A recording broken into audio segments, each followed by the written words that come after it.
Good morning from St. Bart's in Midtown Manhattan. I'm Peter Thompson, the vicar here, and I'm delighted to welcome you to the forum where each week we explore important issues at the intersection of faith and the modern world. Today I'm joined by Crystal Chen and Frank Calarius of the New York Public Library for a discussion about summer reading and summer reading recommendations. Crystal is the young adult librarian at the Woodstock branch of the library in the Bronx, and Frank is the manager of the Jefferson Market Library in Greenwich Village. Together, they are co-hosts of the New York Public Library podcast, The Librarian is In. Frank and Crystal, thank you so much for taking your time to be here. Thank you. Thank you for having us. I love that you're the vicar. That's actually one of my favorite lines from an Agatha Christie book called The Mirror Cracked, where Jane Marple wakes up in the middle of the night because she can't figure out who killed the person, and she wakes up and goes, "The vicar!" And it's so funny, and now you're the vicar. Okay. It's true. It's actually a new title as of this week, so really? You get to celebrate it with me. Congratulations. So you'll have to read The Mirror Cracked and know what not to do. There are tons of TV references too. The Vicar of Dibley, Grant Chester. There are lots of vicars in the British TV land and literature. It's very cool. So I think we're going to start. You all are going to offer a few recommendations. Then I'm going to read an excerpt, and you'll have to guess what it is, and then we'll go to questions. Wow, we're launching right in here. There's no how are you? Okay. Crystal, do you want to fly free first, or do you want me to launch in? Sure, I can. I wrote out my recommendations so I wouldn't forget. Okay, so my first pick today is a graphic novel called Shadow Life by Hiromi Goto and Anne Shu. So I chose this title because not only is it highly regarded by myself and many of my colleagues who are all real big comics fans, this is a great starter comic with wide appeal that many people will enjoy. The story follows 76-year-old Kumiko, who is on the lam. Her adult daughters have placed her in a senior home, and Kumiko is not having it. She escapes and happily rents her own bachelor pad, dodging her daughter's persistent phone calls and texts. Kumiko rebels in her newfound independence and finds joy in mundane activities like buying a vacuum cleaner, making new neighborhood friends, and she also reconnects with an old girlfriend from the past. However, there is a twist. The shadow of death is stalking Kumiko's every step, and you're going to have to read the book to see if quick-witted Kumiko manages to hold on to her independence and her life. You're not going to find a more delightful and humorous protagonist than the wry, irreverent, and rebellious Kumiko who won't go down without a fight. If you're looking for a book with elements of magical realism, mythology, adventure, love, and an intrepid hero, you should definitely give this one a try. And I think it's easily one of my top 5 comics of the year. And that's Shadow Life by Hiromi Goto and Anne Shu. Are we going to go back and forth? Oh, I don't know. Yeah, they might be tired of you at this point. So yes, right. We can go back and forth. I'm a talker, so tell me to just be quiet if I go on too much. I always feel like, what? Take your time. I always feel like I should give backstories and stuff. I know summer is a time for reading lighter things and something you could read on the beach and things like that. But I bring Tolstoy to the beach sometimes. I mean, it's not to be I'm a librarian and I read serious things, but it's just I don't know, that's what I drift to. But I did read actually recently, just off the cuff, a book that's in the vein of an author that writes a lot like Ann Tyler. If any of your listeners know about Ann Tyler, it's very quirky, very zany characters. It's called Early Morning Riser by Katherine Heine. And it's sort of finding love where you least expect it, but a lot of familial relationships and sort of goofball characters and very dry humor. So if you want light, you can go there. But what I read, one of the books I read this summer that I just thought was sort of cool. I also like to read outside of what I normally read. And for some reason, Crystal and I were reading books on war lately. We read All Quiet on the Western Front by Erich Maria Remarque about World War I from the German perspective. And I actually, during this pandemic, have been going to classics of books I haven't read before. That I should have read or wanted to reread. And what I read recently were the stories of John Cheever. And John Cheever, if you don't know, it's sort of, his collection of short stories won a Pulitzer in '78. He wrote about sort of this suburban middle class, upper middle class life after World War II through the '70s. And I think I had never read him before, but I was attracted to him because it's sort of my parents' generation, and I grew up in suburbia, and I was sort of fascinated with reading about what their perspective might have been. It's sort of like insight into them, sort of like watching Mad Men in a way. But at the heart of the stories, Cheever talks about sort of like the things we think we want or the things we have versus what's going on inside, what kind of regrets or roiling emotions are happening inside. And it's sort of like this frustration with life as one knows it, but not wanting to quite let it go because it is the dream. That's sort of, I'm so fascinated by that post-war, aspirational American dream and what lies beneath. Because certainly growing up in suburbia, like it seems like we had it all, but Lord knows when the door closes, it's a different story with families. And I sort of really like going there. I mean, part of my thing is reading books that might be uncomfortable for me or a little bit challenging and maybe not quite making me just feel good about what I think the status quo for me is.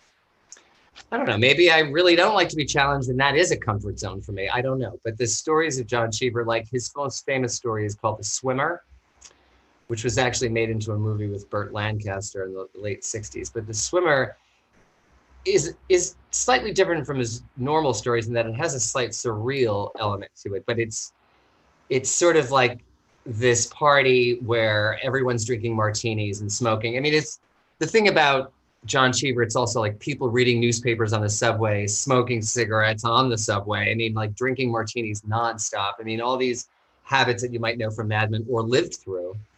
But The Swimmer is this very cocky guy who has it all, beautiful house in the suburbs, and he's at a party and he decides just on a cocky spur of the moment thing just to swim home via all the pools of his neighbors, just to be nutty. And I can do it. Like I'm a middle-aged guy, but I'm going to swim all the pools. And as he does go through the backyards of all his neighbors, he encounters his neighbors, and as he moves through them, they increasingly treat him differently, from this sort of hero of the neighborhood to not so heroic. And the weather changes. Nature is a big part of his stories. Cheever sort of counterpointing the middle class formality. And by the time he reaches his own house, the house is abandoned, and he knows how he literally got there, but he doesn't know why. And it's sort of this story of, again, what you think you have versus what you have, and also what you think you are versus what other people in your life might think you are. And I sort of love that delusion that we all have, that narrative, stories we tell ourselves about who we are. And sometimes we butt up against someone else or an experience that shows us something about ourselves we didn't know. And I think that's the core of what I love about Cheever. So I'm sure a lot of people listening to this have read the stories of John Cheever. They were in the New Yorker for years, and I think they're sort of really great to read. So, Crystal? I definitely have John Cheever on my to-be read list after that. So my next pick is a nonfiction science book that melds elements of personal memoir with contemporary feminist thought. So the book is The Disordered Cosmos, A Journey into Dark Matter, Space-Time, and Dreams Deferred by Dr. Chanda Prescott-Weinstein.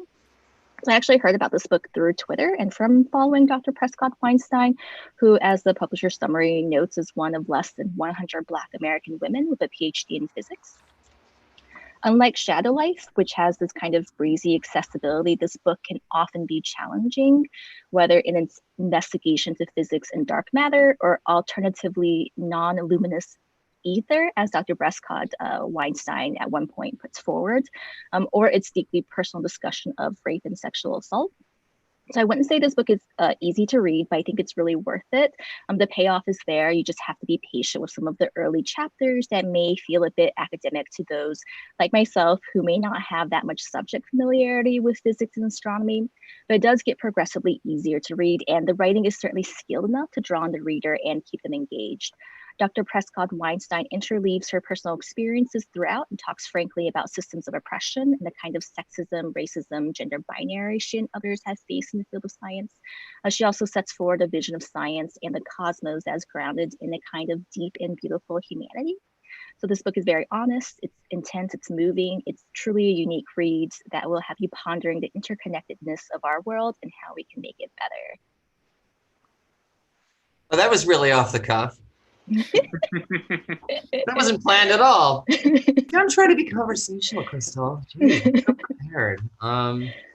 So I mentioned war before, and I was actually going to segue into this book I'm about to talk about, but I ended up talking about John Cheever. But I also love personally Greek mythology, and have one of my favorite books of all time is Edith Hamilton's Mythology. If any of you know that edition of the myths, I grew up with it. I love the illustrations, and I love rereading it and seeing how it resonates when at a different ages through my life. These myths. So I was actually looking through the New Yorker again with the New Yorker, and a couple of months ago, and I came upon this illustration of what was a burial site for an ancient Greek burial site. And what struck me was that the phalanx of the soldiers lying in this burial site were sort of twinned, were coupled, and some even holding hands, and some even arm around the shoulder. And I just, when you think about war and then you think about burial sites, just the sort of intimacy of that burial site, this illustration in the New Yorker was very evocative. And I read then the article, and it was about a book that was coming out in the summer, and I said, I got to read it. And the book is called The Sacred Band, 300 Theban lovers fighting to save Greek freedom by James Romm. And it was really interesting just in terms of the history of war and military, because also there's a great deal of strategy and fighting and, as you can imagine, like war descriptions, which are so interesting if you read about war, because it's almost like nothing changes. Everything's different. I mean, there were thousands and thousands of soldiers that fought in wars in ancient Greece, thousands, and almost all hand to hand. Like, it's unbelievable, like that it was all hand to hand, and with, of course, some weapons, but like you're fighting hand to hand. And this book actually is about, it almost seems like the different ways when you're of a warlike culture that's constantly at war and constantly fighting, different ways to figure out the best way to do war. And The Sacred Band is about a group of 300 soldiers who were considered lovers, like each duo was considered lovers of the other. And the theory was that one would never shame themselves or act anything less than courageous in front of the beloved. So the question there is, what does this mean? Like, what kind of love is it? I mean, there's many ways to look at it, and nobody really quite knows. I mean, a lot of, from the research I read in this book, doesn't survive, and we all surmise what we think it might mean, but it doesn't always mean what we think it means. So it could be, on one hand, a very passionate eros kind of love, or in a way, this almost misogynistic love of men being so important in the culture that the love between them is so important for the fulfillment of the future of the culture, and women are just sort of like necessary things in the background. But that was the theory. I mean, like Plato had even said something like, there is no general can be defeated. Every general can be defeated except the general of Eros, like passionate love. So that was the theory behind this. And they were, after 40 years, for 4 decades, they were the core of these 1,000-person army that fought and won. And then eventually, after 4 decades, they were obliterated by Alexander the Great, which then destroyed the town of Thebes, which was where this sacred band was originated. I mean, you know of the 2 other major cities in ancient Greece, Athens and Sparta. And Athens was the political, artsy hub, very liberal, democratic. And Sparta was the sort of enforcer, like the militaristic, you know. I mean, most cities were walled cities and city-states unto themselves. And Sparta was like, we don't need a wall. We're macho. We can do it. And they were the sort of tough guys. And Thebes, the 3rd city that became a major player, was a very liberal, almost like the Greenwich Village of ancient Greece. It was a very liberal, very permissive. They allowed marriage between same sex, interestingly enough, which probably gave rise to this sacred band. And because of the sacred band, Thebes became a huge power player in ancient Greece. And again, if you're a fan of military or strategy, it's really, really interesting because James Romm, the author, goes into real detail on how these battles were fought. And from someone like me, I'm like, there has to be incredible logic and maneuvering and thought, and I'm sure there was, but sometimes it was literally like one battle was won because one side let the other side pass by without being attacked until they were a little bit away from them, and then the other side attacked them from the rear and then obliterated them. And it's like, that's not nice. That wouldn't have been nice on a schoolyard. I mean, it's sort of like the tactic of like making decisions and going by a formality and a protocol of war, and then sometimes you break it. Another thing that's mentioned is the Persians, who were constantly at battle with ancient Greece, didn't really like to engage in battle, so they would always foment and give money to, like Athens, to support Athens in their battle against Sparta, just so Persia wouldn't have to get involved. So they'll say like, here, Athens, here's a whole bunch of soldiers and a whole bunch of money. Go at it with Sparta and leave us alone. It's sort of like the same thing today in lots of ways. So, but I find it interesting that, you know, a warlike community would find a way to be successful in battle through something such as love.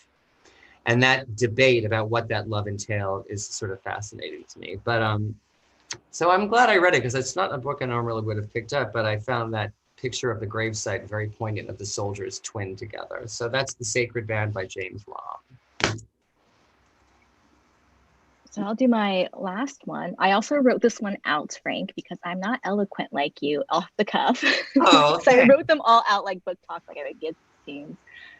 So this last pick is a young adult novel. This was one of my favorite teen books from last year, and covers a subject that, again, I have very little familiarity with, and that is sports. The book is Furia by Shamile Saeed Mendez. If you've seen it, the book has this beautiful orange cover, the drawing of a teen girl with long blue hair. The story takes place in Rosario, Argentina. Camila Hassan is a football or soccer player who is immensely talented. She's also known as La Furia because of her skills on the football pitch. However, she's overshadowed by her brother, a rising star, and constrained by the expectations of her family who don't know about her double life as a soccer player. Then there's Diego, her old flame, who's now a major soccer star on the international stage. He returns to town and begins to complicate things. Soon, Camila is caught between her own desires and ambitions and trying to meet the expectations of those closest to her. Camila is young, talented, and driven, someone who is forging her own path in the world. As a protagonist, readers will be drawn to her strength of will and clear narrative voice. The Argentinian setting is vividly depicted, and readers will feel swept away. And it was certainly a great book to read during our shutdown when travel was all but impossible. So if you were ever a fan of the movie Bend It Like Beckham, you will love, love, love this book. Some of my colleagues also expressed that Diego had a lot of Cristiano Ronaldo vibes. So if you're a big soccer fan, or even if you're not, this will be a really fun, fast read for you. Wow. So I didn't really prepare a third book. I kept saying to Peter, like, I'd make me 2 or 3 recommendations, because like, I don't know, it takes a lot out of me to think about like what I'm gonna say. It's so silly, self-centered. But I certainly have thought about it, and I like personally, like, I think these intense, passionate books that don't necessarily come to fruition in terms of like love finding itself. One of my favorite books of all time is, I've said this to you, Crystal, is Wuthering Heights by Emily Bronte, whose birthday was 2 days ago. Because it's sort of ugly and violent and I mean, emotionally violent, and it doesn't end well for most, but I sort of find that incredibly romantic, incredibly beautiful in some ways. And so I had to mention that, but there's a book that is also one of my top 5 books, is a book called Never Let Me Go by Kazuo Ishiguro, who wrote Remains of the Day. It was made into a movie, so was Remains of the Day. But Never Let Me Go, this is why I thought I'd talk about at the last, because there's not a lot I can say, because I really think it's a book you have to read without knowing anything about it. So if anyone listening is interested and they don't know anything about it, I would suggest reading it, because it is intense and beautiful, so beautifully written. It's basically about 3 students at a boarding school in England. The most I'll say is what appears to be an alternate reality in the 90s. It's the 90s, but it's a slightly alternative history of what happened. So it's not quite the 90s we know, but it's an alternative universe in which everything is very familiar until it's not. Dun, dun, dun. So that's Never Let Me Go by Kazuo Ishiguro. I could go on, but I won't. I want to hear what Peter reads.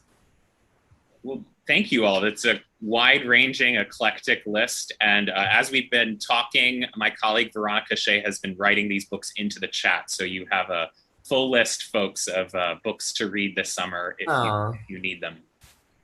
I really appreciate you all taking the time to offer those recommendations to us. Thank you.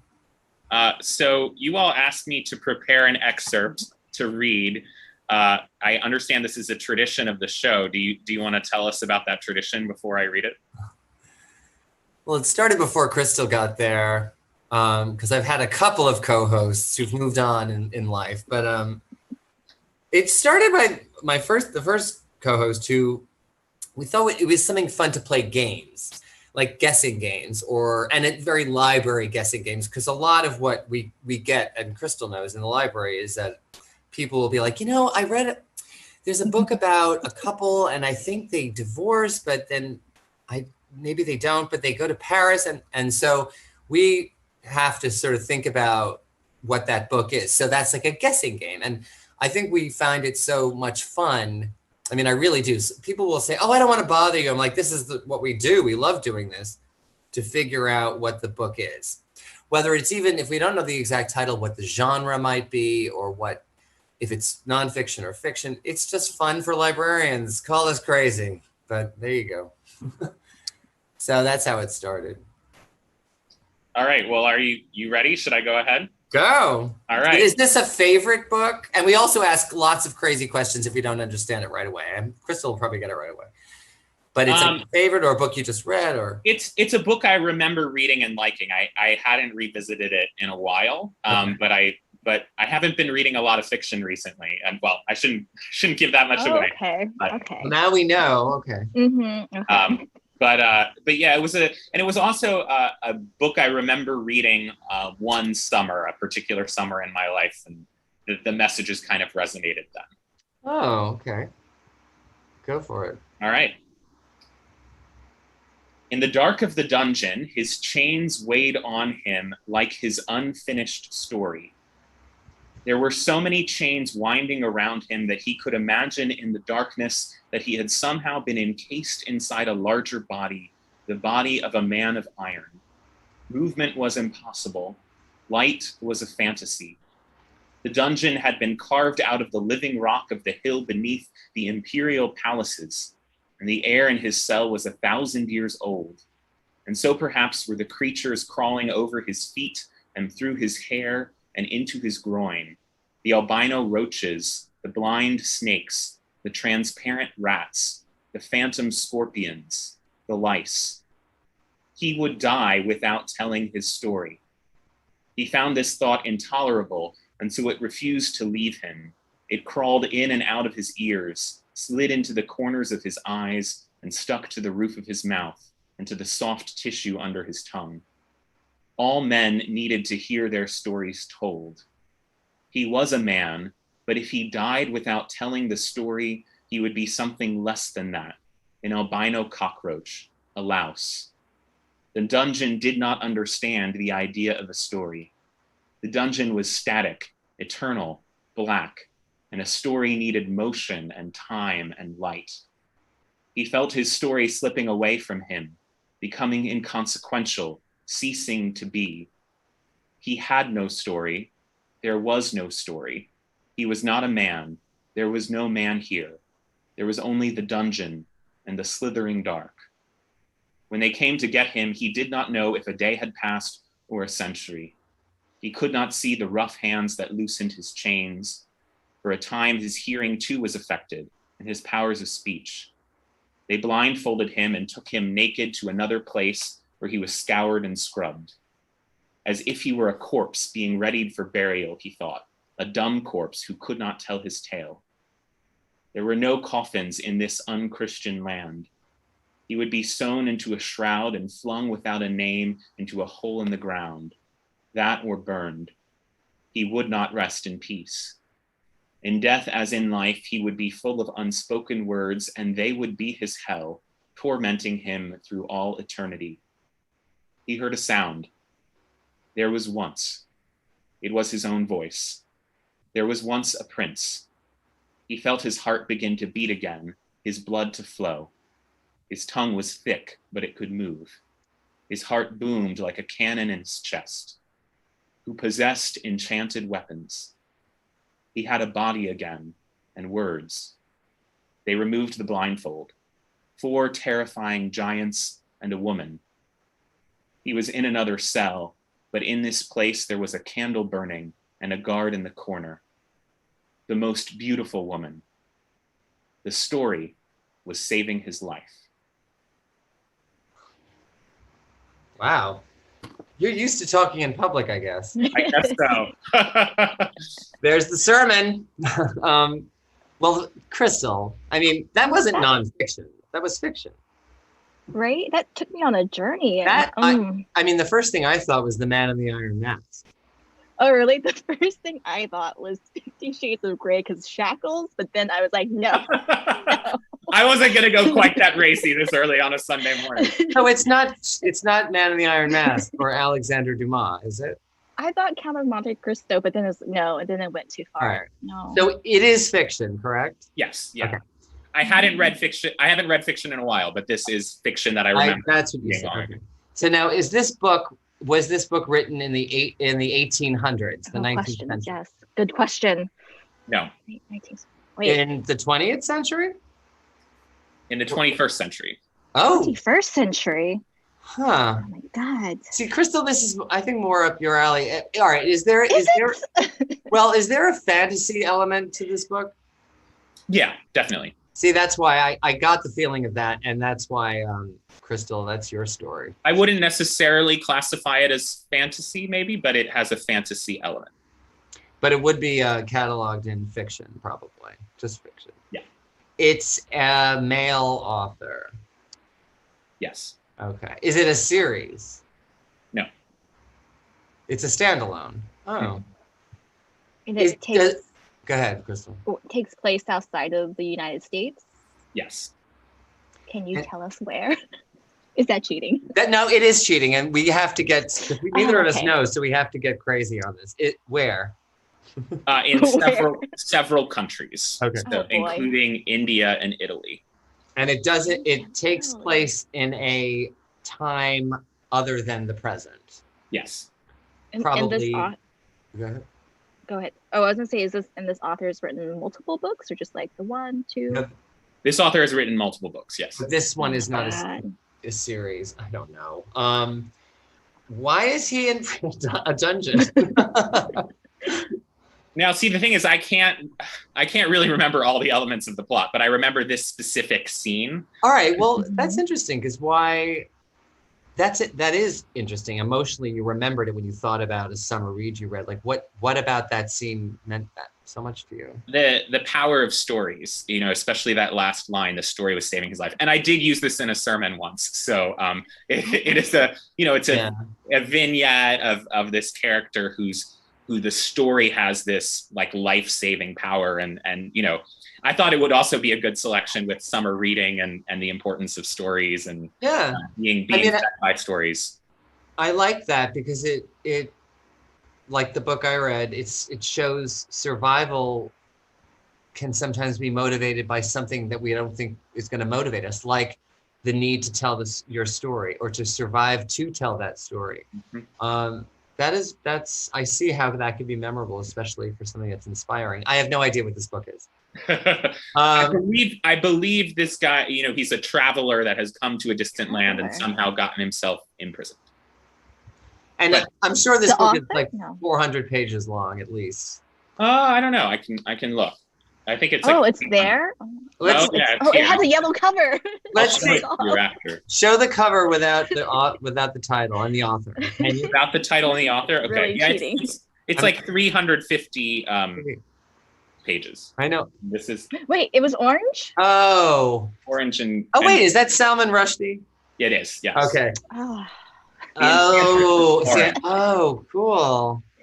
I saw the S-A and the R. I was like, you figured it out. Also, the cover is not like fantasy genre fiction. It's not so vivid and bold. It's a little more literary looking. So that's why I thought that. Oh, interesting. I have not read that. Never read it was several novels ago for him, and it was 2008, and I looked at that date, and I remember reading it in the summer, and it was the summer between high school and college for me, and I think I loved this whole kind of this theme of stories, and he kind of blends there's a sort of magical realism about it. Did he wrote Haroun and the Sea of Stories, right? Who wrote that, Krista? Oh, well, anyway. Because I've always wanted to read that. I think that was I can Google it. Haroun and the Sea. I've always wanted to read that. It might be Rushdie. Is he one of your favorite authors, Peter? Yeah, it's Rushdie. Okay. I haven't read too much besides this. I haven't even read the Satanic Verses, so I remember when that came out, Karen. But bringing this out made me think I need to read some of his other work. Yeah. But and again, I don't remember too much of the book. I read up on it just in case you would ask questions. But this scene always struck a chord. This kind of idea of stories having this kind of life-saving power. That's why I thought of Haroun and the Sea of Stories, because I think it has the same theme, which might be interesting. But how cool. I could keep picking your brain. I don't know how long you want to go on about what your favorite books are, what you're reading now, or the last book you even read. Yeah. What's the last book you read? What was the last book I've read? I'm the kind of person that has several different books on the bookshelf all at once. So I'm currently reading I'm reading Eloquent Rage by Brittany Cooper. Yeah. And I also am reading Red, White, and Royal Blue. Oh yeah, that one too. Catching up on that, and I'm always kind of reading several things for work. We actually have a guest on the forum next week who wrote a book called An Ordinary Age: Finding Your Way in a World That Expects Exceptional. And it's about the kind of experience of young adults in contemporary society. So I'm reading that and ahead of her being here for the conversation. It's rude to mention your future guest when you're still talking. Well, that's the third book I'm reading right now. So you asked what I was reading. Yeah, I can't. My reading habits, I can't read. That's why I could only do two recommendations. I can't read multiple books at once. It's like I'm very loyal. I'm reading one book and I have to commit. I can't, my head just won't do it. So good for you. I used to be like that. And then I end up reading different things for different reasons and picking up one and putting one down. I still haven't finished. I got very far in Barack Obama's memoir and I still have a few more pages left in that. So I guess technically I'm also reading that too. Oh, well, consider us impressed. Very. So I do want to give folks who are watching the chance to ask questions if they have them. Feel free to send them in using the live chat function on YouTube, the comments function on Facebook, or you can email me, pthompson@stbarts.org, pthompson@stbarts.org. If you're in our in-person audience here at St. Bart's, you can hand your written questions to Excel Buguma, and she will make sure they get to me. Wow. Yeah, we have a whole system. That's intense. Are we like on a giant screen right now? You are on a giant screen upstairs, yeah. Oh boy. That's so cool. Actually, I'm working on my library, Jefferson Market Library, is closed for renovations and has been for a while, and we're reopening in a couple of months. It's a beautiful library. You might know it, Peter, in the village. But one of the things I was working on before we shut down for the other reason is a upgraded AV system. I really want a huge screen in our program room, surround sound, the works, like, so hopefully I'll get the funding for that and make that happen. But I'm in the library now. If you can see the brick arch behind me, I'm down in the basement, but we're closed and under renovation, but the workers aren't here today, and I creep in and act like Miss Havisham in Great Expectations and just haunt the halls of my library until we can reopen again. How has COVID changed the library experience, especially you've been mostly closed, right? The whole system, you mean? Yeah. Yeah, we reopened in August, so almost a year, but very limited service until fairly recently. To be honest, I mean, Crystal should weigh in, but to be honest, so it was just a pickup location. Like you could place a hold online or call us and then pick it up and go, like a grab and go. Now it's like full service. And yesterday I worked yesterday and it was busy. Like it was busy. And it was like one of the first days. I'm really critical of when it's busy or not, because I'm gauging like what the future is going to be like. I'm trying to. Yesterday was busy. It was like a distant memory of what it used to be like. And I was like, that's heartening. And it was so sweet because like kids were checking out tons of books, adults were checking out books and talking about them and thanking us for being open. Like, I really think a certain library, if it's done right, can be that place that is a relief for people. It's a sanctuary. I mean, you know what I'm talking about, Peter. It's like a place to go and breathe and think and create. And it's just exciting to see it come back. And that's why can't wait to reopen my particular library. But I'm obviously at another location. But it was busy yesterday. Crystal, what about you? What are your... Well, I'm currently out of town, but before I left, I do think it did get pretty busy. We are open for seating now. And definitely the adults are here.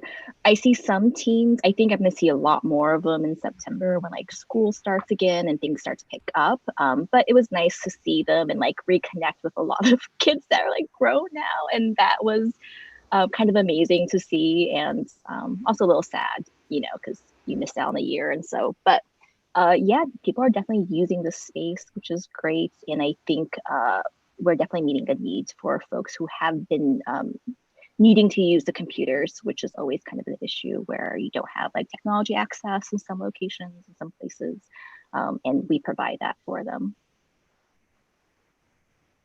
Yeah, so I'm hopeful. We'll see. It's the biggest thing I've learned over the last year is that you cannot really plan. You can't quite say, okay, so in 2 months well, maybe you won't. I mean, and it's a real life lesson in a way. It's like, you just have to say one day at a time right now. Yeah, that's and do the best you can. Go ahead, Crystal. I was just say that's just the strangest part, because I was so used to doing things in a very orderly way where I had things planned out way ahead of time. And now it's sort of like I just have to wait. And that's really difficult. Yeah. Not being able to plan. Yeah, we're experiencing that this morning. We had 3 Sundays that we were mask optional for fully vaccinated folks, and now the masks are back on for everyone because it's just continues to be a fluid situation. Yeah, that's the one rule the library has, is masks are required for everybody, but otherwise we're fully open. And sort of beyond COVID, this is the age of streaming video and people on their phones all the time. What is the role of reading and books and libraries? Well, I'm glad you asked that. I was going to ask you before, like, do you read books or do you read online or do you read both? Peter, do you read a mix? I read a mix. Sometimes if I have to get a book read for some reason, whether it's a forum guest or something I'm bringing up in a class or a sermon, I'll also do audiobooks just because, you know, I'm walking around and it's an efficient way of getting through a book. Yeah. So I do, I would say I mostly prefer print, like actual printed books, but I also use Kindle and audiobooks when necessary. Wrong answer. No, I mean, I have my opinions on this, and that's me. Like, personally, it's like books, like I have the books here. They're special to me. They're sacred to me. They're an experience to me. And especially now, you said with online and streaming, sometimes and this is bizarre, but I sometimes read a book and I realize, oh, nobody knows I'm reading this book. And because it's not online, where technically it's not exactly a secret if you know, online surveillance kind of thing. And also, you're on your phone or you're on your whatever, you get messages, you get email alerts, and then suddenly you're down a hole of doing online stuff. To me, it's like a blessed relief. But the other question about the future of the libraries, like the libraries have survived so much. It's interesting. I mean, when the internet came out, that was that. And then ebooks actually in the early 2000s came out, but failed. That those devices didn't succeed. And I feel like it's interesting. And with streaming and video, like we have DVDs and there were people who were devoted to them and some of them have switched to other streaming services. And so it might be, but books seem to persist, seem to survive, people want them. Like I said yesterday, people were checking out stacks of books. And maybe we'll actually come back to what we were 100 years ago, which is just books and programs and lots of spaces. But the core of it is that. It's an interesting experience. I mean, Crystal, what do you think about the future? I do think in the past, when the ebooks first came out, it was sort of like, oh, these will replace books. And clearly that's not the case. I think books will always persist, like physical format books. But, you know, as a teen librarian, I do really love the e-options because I do feel like it's a different way for teens to approach books. A while ago, NYPL did those like Instagram stories that were books that was like sort of fantastic, and it was like putting books in social media, so it's kind of another platform, another forum. I know a lot of kids that read books off Wattpads and webtoons, and now I see those books being published in physical format, which I think is great. So I'm a big fan of like definitely physical books, but also ebooks, audiobooks as a way to kind of supplement that and to like another space for us to all explore. And I'm trying to cross a new frontier of reading by listening to an audiobook of one book and read a second book at the same time. I have not been successful, but I think once I do, it'll be like the ultimate multitasking. Wow, that is impressive. I can't actually do it, but I'm hoping to do it at some point. Do you think people are reading enough these days, or should people be reading more? Well, what do you count as reading, though? Because I count like reading news articles, reading like magazines as reading, in which case I would say yes. I think our reading comes in different formats. Reading books may look a little different. Yeah. I mean, Crystal and I together make the perfect, well, not perfect, but the library voice, because she's just said what she did about the formats and it doesn't matter as much. And I'm like very specific at the format and the experience. And also going to like with so much convenience and efficiency, so-called, in the world, the journey to the library is an important one to me. It's so much you can get in the house if you have a certain amount of money, you can get whatever you need. But the idea of actually journeying and getting out and going to another place changes things, changes your head, changes your perspective. But you said about reading too much or too little.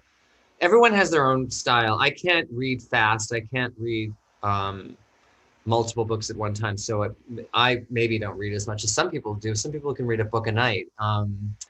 But the thing about reading to me, and I've talked this about on the podcast, is reading gives you language in the most important way, because if you receive language and increase your ability to understand language, you can talk about stories, Peter. You can describe your own experience better and better and better. It's like your story. How often do we sometimes say, oh, I'm this or I'm that, and you sort of go to a stereotype or a trope that you're familiar with, and you put your own experience into it. But if you really thought about it or had the language, you realize your experience is a lot more unique and a lot more specific.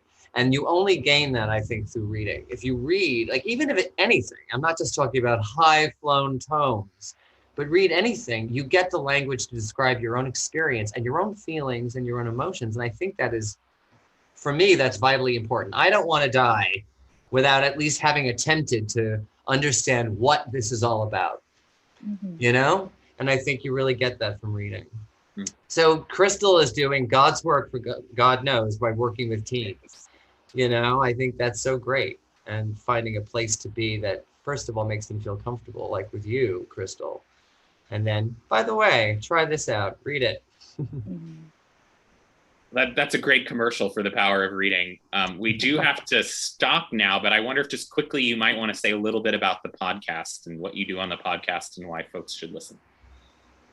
Well, I mean, I'm always, Crystal, you talk. You go first. I feel like I mostly annoy Frank on the podcast.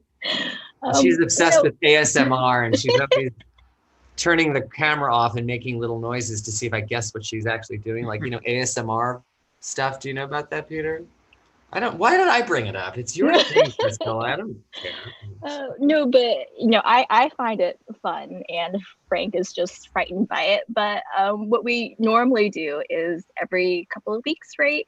We either read a book together, or we kind of read our own books and then come together and talk about it, which we've had some interesting discussions, especially when we've read on our own and then like met together, and those books were very similar in a lot of ways. So that's kind of fun. The last book that we read together was The Meaning of Mariah, Carey, which I listened to that episode. Yeah. A lot of fun. I enjoy that a lot. Well, you suggested it. I mean, to be honest, I was like, and then I became obsessed with it and obsessed with her. But like, you know, we usually read very serious. Well, not very serious, but you know, and it's actually an insult to say that The Meaning of Mariah Carey is not serious. I mean, it is her life, and she takes it seriously. Certainly, her fans do. But you know, like, since everybody in the world, and I'm not exaggerating, has a podcast, why not NYPL? And I found that listening to podcasts and the comments we get and the emails we get is if they identify or feel something about the people talking, regardless of what the content might be that particular week, it really is about human connection. It's like, oh, I like Crystal's voice. I like hearing what she has to say. And that's what attracts, I think, ultimately to podcasts. The content, of course, can drive it, but if that human connection isn't there, I think it people might fade away. I don't know, maybe I'm over exaggerating our appeal. But since, like, you know, Andy Warhol was right, like every single person will be famous for 15 minutes, or every single person will have a podcast at some point in their life, especially during this shutdown when everybody couldn't do much else. I mean, so we just do our thing and love the library and hope everyone else does too. All right. Well, unfortunately, we do need to stop. I have to run downstairs and get ready for church in about 10 minutes. Oh, no. Okay. So it's been really great to have you both on. The podcast is The Librarian is In. Thanks for taking the time to be with us and offer your reading recommendations and talk to us a little bit about reading. It was fun to share the excerpt too. Good. We really appreciate your time this morning, Frank and Crystal, and thank you all for watching. Thank you so much. Thank you. Have a great Sunday.